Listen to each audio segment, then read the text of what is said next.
આજે હું તમારા માટે નવી રીતથી પાલકનું શાક બનાવવાની રેસીપી લઈને આવી છું. ડેફિનેટલી આ વિડીયો તમને ખૂબ જ પસંદ આવવાનો છે બીકોઝ એકદમ નવી રીતથી મેં આ રેસીપી ટ્રાય કરી છે અને જે ટેસ્ટમાં એકદમ સ્વાદિષ્ટ છે.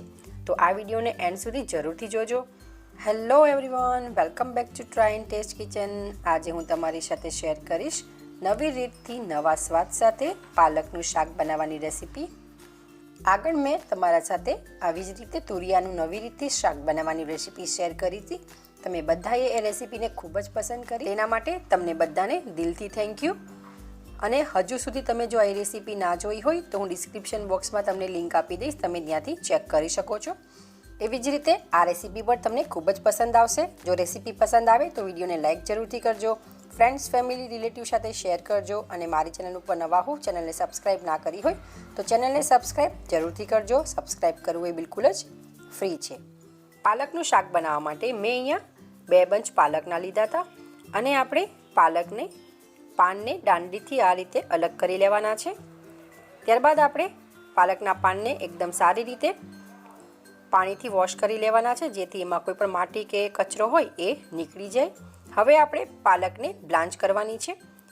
તેના માટે મેં ગેસ ઉપર પાણી ઓલરેડી ગરમ કરવા મૂકી દીધું હતું. તમે જોઈ શકો છો પાણી સરસ ગરમ થઈ ગયું છે. હવે આપણે પાલકના પાનને પાણીમાં એડ કરી દઈશું.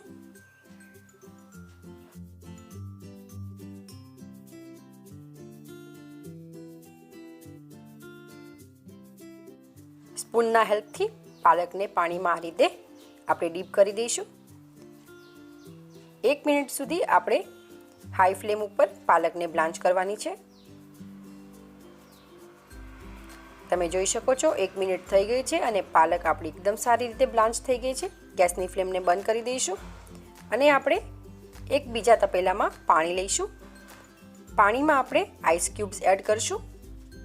તમારે ઠંડુ પાણી લેવું હોય તો તમે ઠંડુ પાણી પણ લઈ શકો છો. અહીંયા મેં નોર્મલ પાણીમાં આઈસ ક્યુબ્સ એડ કર્યા છે.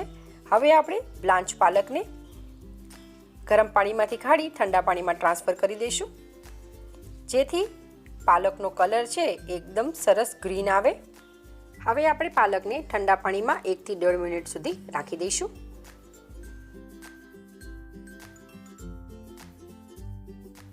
1 થી 1.5 મિનિટ બાદ આપણે પાલકને માંથી પાણી કાઢી લઈશું. તમે જોઈ શકો છો અહીંયા મેં બધું જ પાણી કાઢી લીધું છે.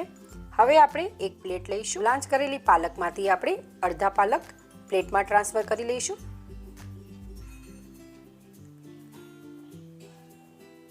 ત્યારબાદ આપણે અડધી પાલક જે છે એને આપણે મિક્સર જારમાં એડ કરી આપણે એની પ્યુરી બનાવી લેવાની છે.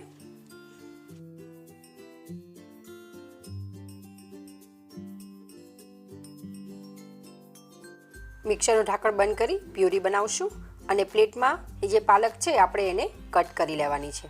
તો તમે જોઈ શકો છો અહીંયા પ્લેટમાં જે પાલક હતી મેં એને આ રીતે કટ કરી લીધી છે અને મિક્સર જારમાં જે પાલક હતું આપણે એની પ્યુરી બનાવી લીધી છે. તો એકદમ સરસ ગ્રીન કલરની આપણી પ્યુરી બની છે. તમે જોઈ શકો છો પાલકનો ખૂબ જ સરસ ગ્રીન કલર આવ્યો છે. હવે આપણે આ પ્યુરીને એક બાઉલમાં ટ્રાન્સફર કરી લઈશું.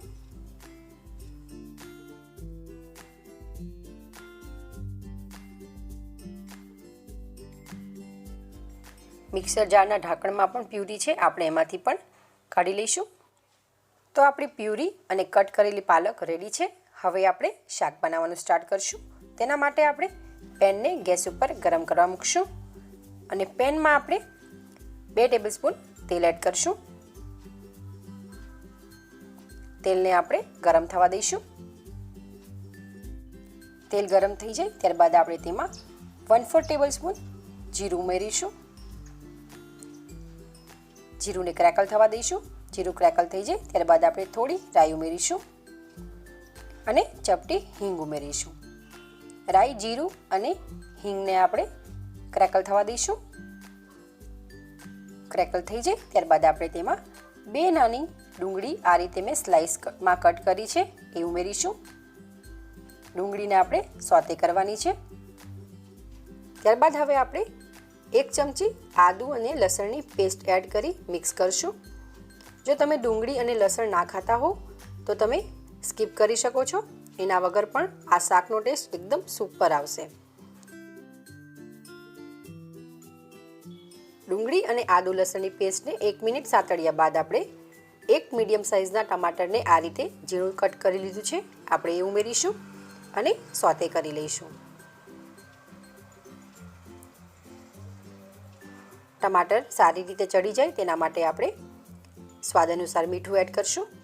મીઠું એડ કરી મિક્સ કરશું અને આપણે કવર કરી જ્યાં સુધી ટમાટર સોફ્ટ ન થાય ત્યાં સુધી કૂક કરી લઈશું. 2 મિનિટ થઈ ગઈ છે, આપણે ચેક કરી લઈએ. તો આ રીતે જો હું પ્રેસ કરું તો ટમાટર એકદમ આસાનીથી પ્રેસ થઈ જાય છે, એનો મતલબ કે આપણા ટમાટર એકદમ સરસ સોફ્ટ થઈ ગયા છે અને કૂક થઈ ગયા છે. હવે આપણે કાજુની પેસ્ટ એડ કરશું. અહીંયા મેં 4 થી 5 કાજુને ગરમ પાણીમાં 15-20 મિનિટ પલાળીને રાખ્યા હતા, ત્યારબાદ આપણે એની આ રીતે પેસ્ટ બનાવી લીધી છે. જો તમારે કાજુની પેસ્ટ ના એડ કરવી હોય તો તમે બદામની પેસ્ટ પણ એડ કરી શકો છો, એનો ટેસ્ટ પણ ખૂબ જ સરસ લાગે છે. અને જો કાજુ બદામ ના હોય તો એના રિપ્લેસમેન્ટમાં તમે સિંગદાણા અથવા તો મેલન સીડની પેસ્ટ પણ એડ કરી શકો છો, એનો ટેસ્ટ પણ ખૂબ જ સરસ આવશે. તમે જોઈ શકો છો આપણી ગ્રેવી એકદમ સરસ રીચ બની ગઈ છે. હવે આપણે અડધી ચમચી હળદર ઉમેરીશું, 1 નાની ચમચી લાલ મરચું ઉમેરીશું, 1 ચમચી ધાણા જીરું પાવડર ઉમેરીશું અને અડધી ચમચી ગરમ મસાલો ઉમેરીશું. બધા જ મસાલાને ગ્રેવીમાં મિક્સ કરી સાતળી લેવાના છે. તમે જોઈ શકો છો ગ્રેવીનો કલર ખૂબ જ સરસ આવી ગયો છે અને ટેસ્ટમાં પણ એ એકદમ જ ડિલિશિયસ લાગે છે. તમે પણ એકવાર આ રીતે જરૂરથી બનાવજો. તમે જોઈ શકો છો એકદમ સરસ આપણી ગ્રેવી બનીને તૈયાર થઈ ગઈ છે. હવે આપણે આ ગ્રેવીમાં કટ કરેલી પાલકને એડ કરશું. ત્યારબાદ આપણે એક મરચાંને આ રીતે કટ કરી લીધું છે. તમે જેટલું સ્પાઇસી ખાતા હોય એના બેઝ ઉપર તમે મરચું ઓછું અથવા તો વધુ કરી શકો છો. પાલક અને મરચાંને સરસ મિક્સ કરી દઈશું.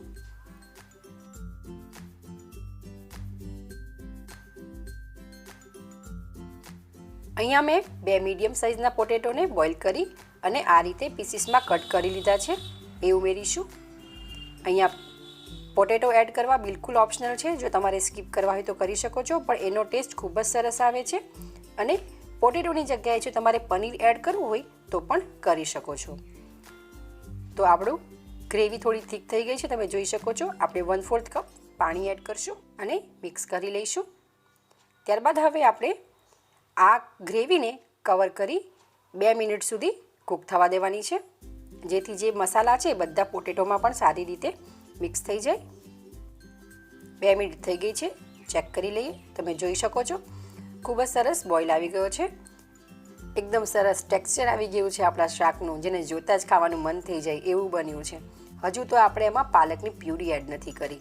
પાલકની પ્યુરી એડ કર્યા વગર પણ શાક એકદમ ટેસ્ટી લાગશે. તમે આ રીતે પણ એકવાર જરૂરથી ટ્રાય કરજો. હવે આપણે પાલકની પ્યુરી ઉમેરી મિક્સ કરી લઈશું. પાલક આપણી સ્કિન માટે, હેર માટે અને બોન માટે ખૂબ જ ઉપયોગી છે. અને જો પાવરફુલ હેલ્થ બેનિફિટની વાત કરીએ તો પાલક બ્લડ ગ્લુકોઝ લેવલને સ્ટેબિલાઇઝ કરે છે, કેન્સર થવાના રિસ્કને રિડ્યુસ કરે છે અને સાથે સાથે આપણા બોન્સ માટે તો એટલી જ ઉપયોગી છે. તો આટલા બધા હેલ્થ બેનિફિટ છે પાલકના, તો જરૂરથી આપણે પાલકને આપણા રોજિંદા મેન્યુઝમાં એડ કરવી જ જોઈએ. તો આપણી પાલક એકદમ સરસ રીતે ગ્રેવી જોડે મિક્સ થઈ ગઈ છે. જો તમારે અહીંયા પાણી એડ કરવું હોય તો તમે ગ્રેવીની કન્સિસ્ટન્સી એડ કરવા માટે કરી શકો છો, પણ અહીંયા હું એડ નથી કરતી. આપણે કવર કરીને 2 મિનિટ સુધી કૂક થવા દઈશું. 2 મિનિટ થઈ ગઈ છે, તમે જોઈ શકો છો એકદમ સરસ બોઇલ આવી ગયો છે અને આપણું પાલકનું શાક એકદમ સરસ ગ્રીન કલરનું બનીને તૈયાર થઈ ગયું છે. હવે આપણે ગેસની ફ્લેમને બંધ કરી દઈશું. પાલકના શાકને તમે આ રીતે પણ સર્વ કરી શકો છો, પણ હજુ આપણે પાલકના શાકને વધુ ટેસ્ટી બનાવવા માટે વઘારિયાને ગેસ ઉપર ગરમ કરવા મૂકશું. ગેસની ફ્લેમને લો રાખશું. ત્યારબાદ આપણે એમાં 1 ચમચી તેલ એડ કરશું. તેલ ગરમ થઈ છે ત્યારબાદ આપણે તેમાં 4 થી 5 લસણની કળીને આ રીતે મેં કટ કરીને એડ કરી છે. લસણને આપણે તેલમાં સાતળી લેવાનું છે. એકદમ સરસ સતળાઈ જાય ત્યારબાદ આપણે આ વઘારને આપણા પાલકના શાકમાં એડ કરશું. રેડી પાલકના શાકને આપણે સર્વિંગ બાઉલમાં સર્વ કરી લઈશું. ત્યારબાદ આપણે તૈયાર કરેલો લસણનો વઘાર આપણે શાકમાં એડ કરશું. આ ટોટલી ઓપ્શનલ છે, પણ એડ કરવાથી પાલકના શાકના સ્વાદમાં 4 ચાંદ લાગી જશે. તો રેડી છે આપણું એકદમ ટેસ્ટી નવી રીતથી નવા સ્વાદ સાથે પાલકનું શાક બનીને. તમે પણ એકવાર જરૂરથી બનાવજો અને કેવું બન્યું છે એ મને કમેન્ટ કરી જરૂરથી જણાવજો. રેસીપી તો તમને પસંદ જ આવી હશે તો વિડીયોને લાઇક જરૂરથી કરી દેજો અને મારી ચેનલને સબસ્ક્રાઈબ ના કરી હોય તો સબસ્ક્રાઈબ પણ કરી દેજો. સબસ્ક્રાઈબ કરવું એ બિલકુલ જ ફ્રી છે. તો ચલો ફરી મળીશું આવી જ નવી રેસીપી સાથે. Thank you for watching.